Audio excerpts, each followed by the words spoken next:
Hey everybody, welcome back to Big J's World. I'm here with Gloria, who is an author and also a voice narrator, if I got that right. So if you want to tell people a little bit about yourself, how many books you got out, what you've recorded so far. So hello, my name is Gloria. I am the author of my debut novel, The Pirate's Daughter. So it's a dark fantasy book about a girl named Catherine Hagerty who is half-fae, half-god, and has cursed pirate blood in her. And she gets sucked into a land that she's never meant to survive. And she faces the darkling Aeneas Black, who has been after her for over a decade and wants nothing more than to see her broken and steal her magic. Apparently, because she is key to this whole ancient prophecy. And so it's book one of the series. I am currently working on book two. So book two, I don't have a release date yet. I'm shooting for the end of the summer, so that'll be out. And then book three is currently in writing progress right now. So just finishing up book two. I started writing book three, so it's getting going. Narration, that started up last December when I was doing readings out of my book, The Pirate's Daughter. I wanted to just share my book on TikTok and other places and just read out loud and, so people got a sense of the book. While reading out loud, I thought maybe I could do this, So I intentionally read out loud as like storytelling narration way. And then I got encouraged from lots of other narrators and VAs said that I could do it. I just needed to get myself a cheap microphone, which I did. And I just got my other equipment.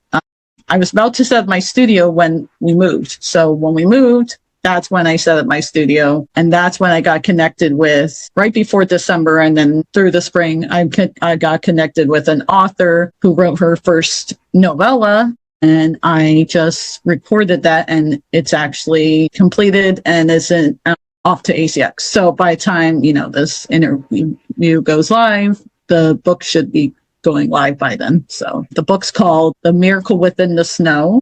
It's a paranormal romance holiday version, and it's by Nyx Bramble. So, and she could be found on TikTok and other places. Yeah. First question I always start with is, have you always wanted to be an author? Or is it something that just came to mind that you saw like a couple of indie authors on TikTok or wherever and wanted to give this a try? Never really wanted to be an author per se. I always loved to write. I grew up writing. It was always therapeutic for me to just get the words out of my head and onto paper. And that would relieve all kind of stress and anxiety for me. And so that was thrilling just to write stories. I wrote stories mainly for me. The Pirate's Daughter came out of all of that. I started writing that at the end of high school, I remember. And so around senior year, graduating year, and then I finished her. I didn't finish it until just a couple years ago, maybe 2021, when I wanted to get back into writing. I wasn't sure. And I had this book that I found. I'm like, oh yeah, I should finish this book and finish this novel. And I never did. And then I was talking to a friend of ours that I used to live next door to. And he said, I was telling him all about my book on. And then he cut me short and asked me, why don't you just finish it? And I thought, yeah, let's just finish writing it. Even if I don't publish it, let's just finish writing it just so I'm satisfied that it's done. Well, when it was done, I realized maybe this could be a novel I can publish. So I started editing it and revising it and just working it out. And it came out of pantsing it. I didn't have an outline. I didn't have any idea what to write. I just threw a whole bunch of ideas onto paper. And then I looked back and then I'm like, oh, I have to clean all this up. So I did. I even sent it to an editor. And then still, I had imposter syndrome. I had created a TikTok account, but I had no intention of what I want to do with that account. And I had no intention of publishing this book. But then a year ago, around May, I guess, or June, around this time, I decided, let's give it a go. Let's just publish it. Who cares if someone doesn't like it? You don't know if anyone's, because I told myself, no one's going to like this book. It's got everything in it. It's got fae, it's got underworld creatures, it's got vampires. It's not your typical fantasy book. It doesn't follow any magical system. It follows my own magical system that I made up in my head. And I thought maybe some people will like it. And I said, no, no one's going to like it. And I told myself, no, stop. Don't do that. And at the time, I didn't know it was imposter syndrome. I thought it was just negative thoughts. And I told myself, don't think that way. So I published the book as an ebook. And I was like, I'll just do it as an ebook and see how that goes. It seemed to go really well. And then I put it all on TikTok, not knowing there was a whole BookTok community out there. And then as soon as I got the paperback out, everyone was seeing my videos. It took a while to get my videos out there. But then once I got out there and everyone saw the cover, they were immediately intrigued. And they're like, what is this book about? And I didn't want to talk about my book. They're like, tell us about your book. I'm like, is this a thing? We tell each other about our books? Yep. And it just, I never wanted to, I like social media, but I never wanted to be like a content creator. I didn't care about big following. And it just happened. I just acted like me, just original crazy me. And I said, let's just put this out there. And not knowing from advertising a book, you would get a whole BookTok community behind you, like a whole community, online community. And I love this community so much. And I've learned so much, and I still am learning so much. So, and even writing with and editing book 2 now, I've learned so much from writing book 1 of what to do, what not to do. For the first time in my life, I actually wrote an outline. I've never written an outline before. Like, what was that? But during the first few years of COVID, I learned what an outline was. So I'm like, oh, so it's basically structure your book. Okay, I get it. You know, this community, they will back you up so much. Yes. Like, definitely with indie authors. Yeah, you have like your commercially successful authors, you know, out in Amazon, Barnes and Nobles, wherever they're selling the books. But what people are missing is the indie authors need love as well, you know, and just pushing out their content. Yes. So how long did you hold on to the writing before you actually wanted to publish the book? Like, how long did it take you to, like, let me go ahead and do this? So between when I started writing the book and when I finished it, there was a 17-year gap. And that's because life got in the way. Right. I moved from New Jersey to Wisconsin, had school, blah, blah, blah. Things got crazy, you know? Life gets crazy. Life is life. And for those past few years, 17 years between 2008 and 2021, that's exactly what happened. You know, you just go to school, graduate, get a job. And I thought I was going to go back home to New Jersey, but then I loved living out here to Wisconsin. It's a different culture here in Wisconsin. I love it. And I live in southern Wisconsin, right outside of Milwaukee area. And so it's so great. So I was like, okay, since I got a job, I'll just stay out here, right? And I'm like, I'll finish writing after school's over. Wrong. I'm so busy with working jobs. I was just trying to get my life established here, trying to get myself financially, independent, stable from my parents. And so I wouldn't have to rely on them for stuff. Because especially as a young person with a disability, I really wanted to just prove that I can be out here on my own, yes, still there with their support, but just not live with them, And I was like, I will just spend, a few years establishing myself, living here, working, and then maybe I'll have time to write. It didn't happen until the pandemic hit. And then I thought, maybe now it's the time to write. I still pushed it off because I wasn't sure. 2020 was crazy. There was an illness in our family. So I really had to be there for them. And then the following year in 2021, I said, I'm going to do this. I'm going to sit down and finish this book. And that's when I fell back in love with writing. I always loved to write. I just never took the time to write. And now that my life is balanced with work and family life, and I actually have a life outside of work, I finally decided, yes, now that I'm not working crazy hours anymore, I can just sit down and write a book. I finished writing it last year or the end of 2024, I finished writing it. And then I was editing it, revising it, and then beginning part of last year, I was still holding on to it. And I finally decided, let's get it out there. Last year was when I finally found a cover artist and he did a beautiful design. I love it so much. So the design is so gorgeous. Yeah, very beautiful cover. So pretty. Really stands out. Yeah, I love it. And I'm going to go back to him and do book 2 and 3 because why not? He did such a great job with the first one. So after I've got that out, I realized I want to do this. I want to be an indie author. I want to write books. I just want to write the stories and are in my head. And this book was never meant to be a part of a series. I thought it was just going to be a standalone. And then I wrote the ending and I'm like, shit, it's not. Like, I have a cliffhanger. It always happens. It always happens. So this series is an unintentional series. It was not meant to be a series. And then I wrote book 2 and I'm in the editing revising stage and I realized, great, I have book 3 because I wrote a cliffhanger. I mean, like you're not looking for it to like to continue. I'm like, you know what? I'm gonna keep this book right here. It's good. Yeah. People One of my readers are like, when am I getting book 2? I'm like, it's coming. It's coming. Don't worry. Yeah. It's coming. How many messages did you get from your readers? Like, where is book 2? I've got a few from just one reader, and then I got one other message saying, I got to the end of book 1. Where's book 2? I'm like, it's coming. I promise.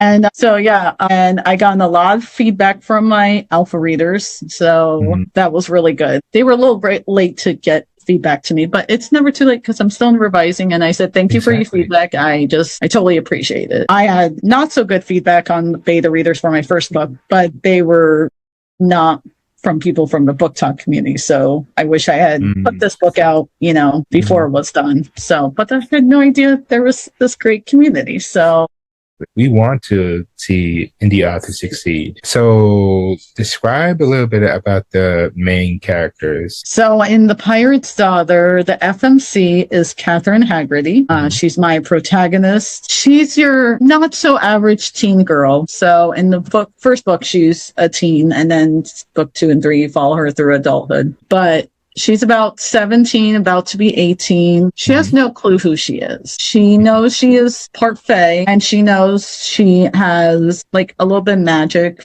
of fae, and she knows she has cursed pirate blood in her from her father, who's a cursed pirate. And that's all she knows. She doesn't know anything else about her life, especially in the beginning of the book. When you read it, she doesn't know anything. And as you follow her journey, she just learns who she is. Her powers start awakening, and she realized what she was meant to be, what her purpose was, and then at the same time finds out why her blood was cursed and why and how she is tied, and why the darkling is after her. And she finds out later it's tied to this old ancient prophecy of underworld prophecy that is what goes way back to when her mother was a teenager. So yeah, and when her mother was pregnant with her. And I have a prequel written already for that. I just haven't released it yet until and if they want it, I will release it like after the trilogy's out. So, and then, yeah, she runs into these mythical creatures when they get shipwrecked off. All she knows is up to the shipwreck is why are we keep running? Why are we moving from place to place to place and never staying in one spot? And she's sick of it. She wants a normal life, quote unquote, normal, for girls her age. She's been to places like America and other countries where she's seen teens just act normal everyday life. She's like, I want that. Why can I have that? And then the darkling is Aeneas Black. He is an underworld. His father's fully underworld creature, and he's half human from his mother's side. And his role, all he knows is he has to go after Catherine, and that I explain more in my prequel why he has to go after her. And you kind of want to really love him more than hate him, because yes, he has evil intent, but behind that evil intent, you kind of know what drives him. He wants control. He wants things in his life to be balanced. And that's the same thing with Catherine. She wants life to be balanced, and she wants control too, and wants all the power. They both want the power, but power comes at a cost, right? Right. And so you kind of learn to love him in that kind of respect. And the way I loved creating him, he was so much fun to create. I mean, she was fun to create too, because she's like me, but he was just even more fun to create. And that creating him really dipped into my dark side. Right. And really that's what really made the book kind of dark, kind of like on the gothic dark side. And the way he just, interacts with her, the way he tortures her, doesn't quite kill her, because he knows that it's her decision whether she wants to fight him. He's not going to force her. And so eventually she eventually does make the decision to fight him, to stand up for her people, to stand up for herself, and knows that her life is at a cost. And she said, if I have to make the ultimate cost, I will, because that's love, right? So you sacrifice. So yeah. And all my side characters, they were funny too. Raven, who is I love Raven. She's like the sidekick you want, but she plays both sides, but she ends up loving being on Catherine's side. And I love that. Drake is the same way. He's a vampire. He's the kind of bad boy you love to hate, but you also love him too. It's like, but you also hate him. And then I had readers say, why do I hate him so much? I'm like, because you're supposed to. He's your typical hottie bad boy. And I got him from just basic TV shows, mostly Vampire Diaries, were my Vampire Diaries, Pirates of the Caribbean were kind of like my inspirations. And then the actual storyline came from my own growing up. So Catherine doesn't know any better. She trusts easily, and that trust gets broken. And so it deals with betrayal and hurts and loss. And so through all of that, she takes that hurt and loss and betrayal and uses it to her strength, like most of us do. So, and yeah, and her father, who's a captain of Notorious, William Haggerty, he's your, cursed, notorious pirate who's acts a little ruthless, but loving and for his family, he's that kind of person, and so same thing with her mother. They're the kind of people like, we ride at dawn, right? So to speak, we'll fight for it. Yeah. To a point, and her mother backed her up most of the way, and her father tried, but he's cursed. And so realized that their daughter was the only one. He couldn't keep his daughter from this prophecy any longer, and realized you're 18 now, you stop running, face these monsters, even if you don't want to. And I feel like that's the point in our everyday life. We have demons and monsters in our own life. Right. We have to face. And we shouldn't be hiding. We shouldn't be running. We should be like, come at me, like see what you get, So wow. So it's a lot of elements in that book. I live about 10, maybe 15 minutes away from Salem. And Salem's witch city, famous for witches. But there's also, we also have pirates. So there's like 2 pirate museums. That book will definitely fit in that whole Jared. Museums are like close to the pier. That's where they set up the museums. There's one that's been there for like longer than I've been alive. So they still have like wax figures. And then they just opened one up probably like maybe 5 years ago, which is more focused on like the pirate ship that sank off of Cape Cod. And they also have like actual like treasure, like physical treasure that you could touch within a glass case and stuff. I want people like taking stuff. So yeah, with the whole pirate theme and the mythical beings and stuff, it speaks to like a whole wide range of people who like see their fays or pirates or which other mystical creatures they have in the book. So the writing process, obviously you wrote it, we said 15 plus years ago. There was a span of years that I didn't write it. So when I first wrote it also many years ago, it was my senior year of high school and stuff like that. That seems like ages ago. You're telling me my 20th reunion's in August. So I started writing her and I got through like the first half into the second half, right? I started writing the first half of the second half. That's how much I got done within the span of that many months. Like when I was younger, I used to write like super fast. If there was an idea in my head, it was down on paper. It was done. Like I can write a book within a day or two. I wrote half of the Pirate's Daughter within 6 months. And then I remember, and I wrote the second half. I wrote because the Pirate's Daughter was actually split into 2 books. So I wrote the second book, and I got in the middle of the second book, and I'm like, and that's when I stopped writing it, and it got forgotten. And then I found it later on the cloud that I saved. I'm like, I didn't realize I saved it there, and I'm like, I'm glad I did. And I pulled it up and like, oh, there's my book, my baby. So I decided, let's finish it. Let's finish her, you know? Right. So I finished her. I rewarded myself with pizza because why not? There you go. There you go. So, and then I looked back at it when it was time to edit, and I'm like, crap. I'm like, I used no outline, as I said. I wrote, as they can say, it's your pantser. I pantsed the whole book, and it took me 3 years to edit and revise it. I had to rewrite whole chapters at some point, whole sections of the book. I finally merged the 2 documents into one document because I realized the 2 documents separately looked like short books, but this was way before editing and revising it. So I was like, it'll be fine if I put the 2 books together. After editing and revising it and rewriting big chunks of it and trying to format it, it was over 500 pages. So 534 pages to be exact. I'm like, damn, I didn't, but I did. That's an official like fantasy novel, because fantasy novels is about 500 plus pages. It's 34 chapters plus an epilogue. Yeah, it's pure joy. So I don't care what anyone says. Epilogue really ties in the book. Yes, you have to have like an epilogue. Even if it's just like 6 months, 10 years, 20 years later, just setting up for the second book. I love a prologue and I love an epilogue. Like a prologue.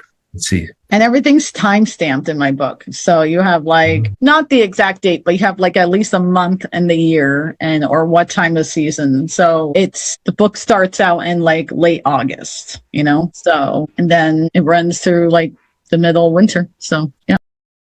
That's fantastic. So he gets his seer and all like the seasons and that she says cold weather doesn't really bother her, you know. She's been through whatever with storms, you know. Yeah. But and then the end of the book does set up for book 2. It's just like I call it like a soft cliffhanger. So it kind of closes the story but leaves you wondering for more. So that's what one reviewer said on Goodreads. He's like, I love this book so much I couldn't put it down. He's like, and the ending just left you wanting some more, you know? Like, that's what I wanted. That's how you get people in. That's how you catch them and keep them there. It's keep on pushing out that first book, and people is going to want more. Are you looking to just have it as a trilogy, or are you looking to like have a spin-off of some of the characters that are already in the book? You're the second person who has asked. So yeah, I've been thinking about in my head spin-offs for now that I have book 3 planned. I was also thinking about spin-off stories, especially between Aeneas and Catherine. And I'll just say it, leave off of that because you'll know by the time you reach book 3 or the end of book 3, you know why. Right. And maybe some spin-off characters from book 2.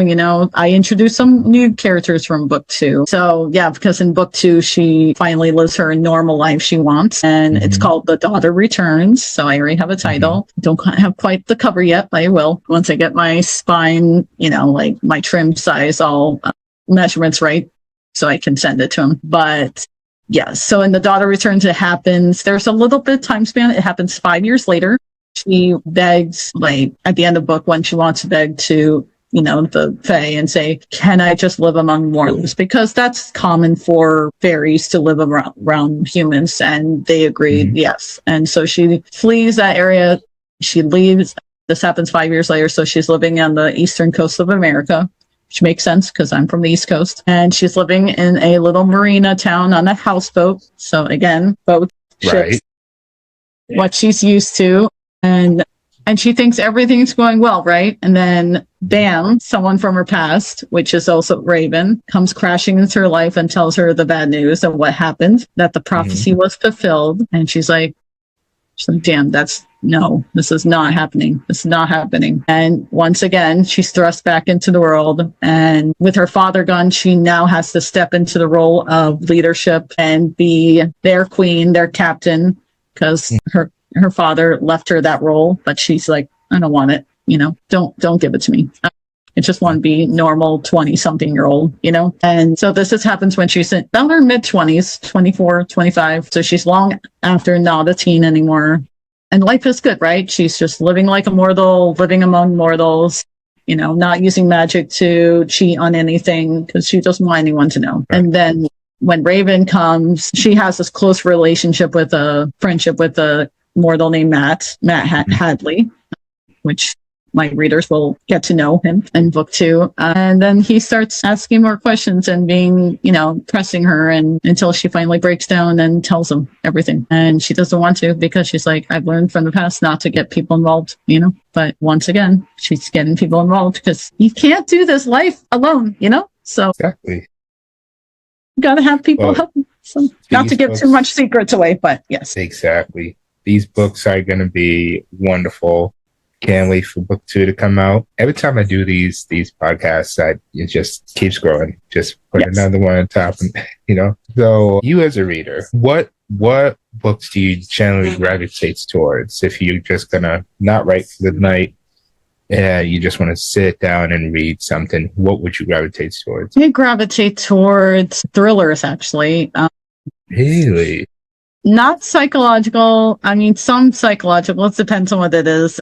I like more of those crime thriller ones. Okay. So, yeah, I've recently gone to them. I love reading historical romance. That's one of my things. Ever since writing fantasy, yes, I've become a big reader of fantasy books and different fantasy novels and genres. But yeah, I just love basically historical stuff. I love historical fiction. That's what I read a lot. I recently gone to the whole thrillers and everything. Not quite horror, but I'm not opposed to reading horror. It just depends on the horror book. I'm not into gory stuff or anything that would give me nightmares. I hate clowns. So sorry, Stephen King, I will not read it.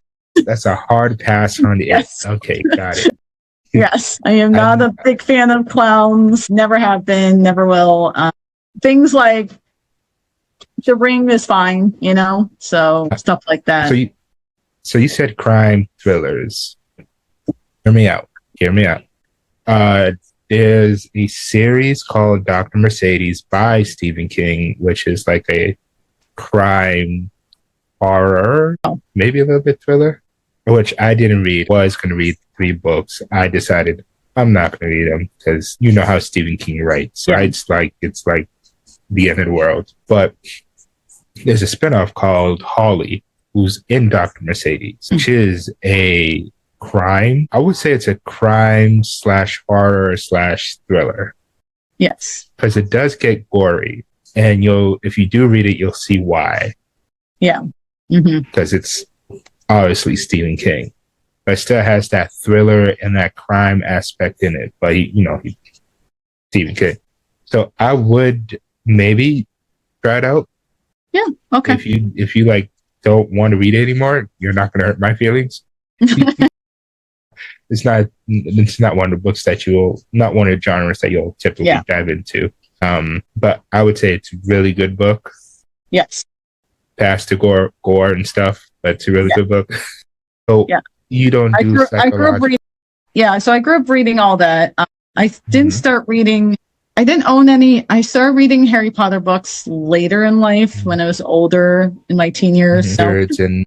Yes. I would either get books from friends to read, to borrow, or I borrowed them from the library because my mom's like, I'm like, Mom, can I go to the library? She's like, yeah. So I would zip over to the library with my bike, check out a Harry Potter book, and then put it in my bag. And then I would borrow books from my cousins because they all had them. So I was like, can I borrow your book? I'll return it, even if I have to mail it. And then by then the movie started coming out, and I read only 1 through 5 at the point, and we were seeing books. We were seeing the 6th movie with my cousins, and I didn't read the 6th book, and I loved the 6th movie. My cousin's like, no, go back and read book 6 and realize why we hate this scene. And so I read it, and then I compared to the movie, and I'm like, I see what they mean. So I grew up reading a little bit of fantasy, and then when I moved out here to Wisconsin, I read I discovered the Hunger Games books. My sister's friend, my sister was borrowing it from her, and I'm like, can I borrow it? Susie's like, my sister said, yeah, you can borrow it. but I have to give it back to my friend. I'm like, I'll mail it back to you. I promise. It's like, Sister of the Traveling Pants, or Sisterhood of the. And after I read the first book, I've read that first book within 3 or 4 days. That was the quickest book I've ever read. Probably quicker than the Harry Potter books, because I think the Harry Potter books I had to reread because I couldn't understand it. And then I'm a mood reader, I guess, because Harry Potter took me a while because I wasn't in the mood. But when the Hunger Games book came out, I'm like, okay, I'm going to read this. And this was way before the movies came out, right? When the books were popular. And then my library had book 2 and 3 in stock at the library, and I borrowed both of them. And because I lived in a small town in Wisconsin at the time, and I was able to be within walking distance to the library. So I went there and borrowed both of them, and I read both of them I read each book within like 4 days. So book 2 and book 3, 4 days each. And that was like the fastest I've ever read a book series. So I read the whole book series within probably 2 weeks, maybe. So I was like, I couldn't put it down. I was like, oh my gosh, this is amazing. And fully invested. So many years later, I wanted the box set. So I have both the box sets of Harry Potter and the Hunger Games, including the prequel, which I've never read, Songbirds, Ballads and Songbirds. So I want to, since it's summertime, I want to reread the whole series, and so I can read the prequel because the movie is coming out, or the second part of it, and so I want to watch that. I already watched all the movies. I prefer the books better, There's something about I know Hollywood's trying to do their best to make it close to the books, but it'll never be like the books. So right. Try. No. Like I'm a thriller guy. I'm always a thriller guy first before anything else. Yeah. Even if it's audiobook, that's still, they're reading from the book. So, I mean, yeah, it's not, books are better than the movies. I mean, if the Pirates of the Caribbean series was books, I would be down to reading those. Right? Everyone's like, oh, so your book's like Pirates of the Caribbean. I'm like, similar, but darker. So. Right. So, some quick fire questions for you. When you're writing, which snack do you gravitate towards to just have? Probably some chips or popcorn. So, All right. Where do you like to write? I like to write on my sofa, on my couch. On your sofa. All right. If you had to choose a book to recommend to a person, other than your own that you've written, which book would it be? Probably Black by Ted Dekker. Black by Ted Dekker. Yeah. He's like a horror author, but of Christian horror, Okay. I didn't know that was a thing. Christian horror. All right. I got to look into that further. I'm like, any of the Ted Dekker books I would recommend. They're amazing. I'm like, So I was like 17 when I started reading them, but my mom wasn't so sure of me reading them because she's like, because I have to be a certain age. She thought I had to be older, but my reading level has always been higher than my age. I mean, I was reading college level books in high school. That's how far my reading scores have been. So, yeah. Have you ever DNF'd a book? I did. I forgot the name of it now. It was one of the historical romance books. It was like an old 1800s, like country western. I just didn't like it. I usually love historical romance, but I typically like the British historical romance, so like Victorian age and all that. Kind of like Bridgerton, but without all the smut. So, and kind of like the Downton Abbey, like the posh and whatever. But I thought, since I would like that, I'll like, this because it's still historic, right? But I didn't like it. So I DMF'd it. I just forgot the name of the book now. So it's on my Kindle somewhere. So yeah. Do you like physical media, or would you rather read on your Kindle? Read on my Kindle, just because I can take it anywhere. And if I like the book so much, I will buy physical. Yeah. So I'm not a big I'm a big investor in books, but I have to, if it's a book I have not read before, I want to read the digital format. And then if I love it so much, I'll buy the physical, preferably a signed copy now. Right. I've hopped onto that trend. I don't blame you. It's signed copies, sprayed edges, and papers, the whole nine. It's the whole thing. What was that? I totally forgot the question. Well, do you crack your spines or do you not crack your spines? I crack my spines. Yeah. Yeah. All my physical books I have all been cracked multiple times. And the only reason why I don't have more physical books is I need another bookcase to fill it. So I'm running out of space. All right. Thank you for saying that, because that was my question. So I've interviewed someone who currently has 1,700 plus books. I need to check back with her to see what's her count now. 1,700 plus books. How many books do you have? I probably have around between 15 and 20. So not 15, that many. 20 books? Yeah. Yeah. A lot of them I got from Barnes and Noble, especially when they were having their summer $5 sale. And a lot of the books that I bought that is taking up the most room are all the Jane Austen books. I'm a big Jane Austen fan. I love classics like that, so it'll never get old for me. So yeah. Yeah. She thrifts all her books. She'll go like to different thrift shops and deals. Some of them are pristine. Some she finds sprayed edges for like literally quarter of the price of the book. It is insane how she finds these things. Mostly she has classics. She has different genres of books.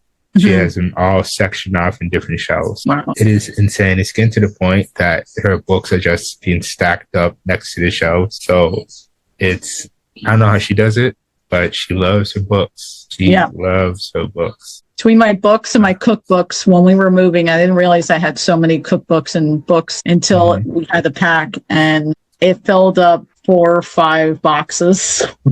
Wow. And they were heavy. Books are heavy. You don't realize. You'll pick up a book like this, like one of these small books, and you're like, oh, this is nothing. It'll be fine. Yeah. Pack them up together, lifting up a good 50, 100 pounds of books. Yeah. Yeah. That's why I always try to go for small boxes. And my husband didn't get them. Like, do you know how heavy books are? You have to put them in smaller boxes. So I filled up like almost 5 small boxes. I'm like, oh my gosh. Like if I had more books than 20, it would have been a lot more. So yeah. Get a rolly tote with wheels so you can pull them. Here you go. I would have had to put them in. I mean, if I get any more books, I will have to start putting them in dresser drawers or something. Some of my books are like placed all over this place. I don't know. But this was absolutely fun, and I've learned a lot about your book. And for people who are watching, can you tell them where they could find you and also where they could buy your book? So you can find me on TikTok under JT, and I'm also under the Instagram and YouTube. And Instagram, YouTube, and Facebook are Instagram and YouTube, I should say, it's under Wisco Girl, I believe. And then Facebook, I'm under Gloria Patricia. So that's my full name. And then under TikTok, I'm JT.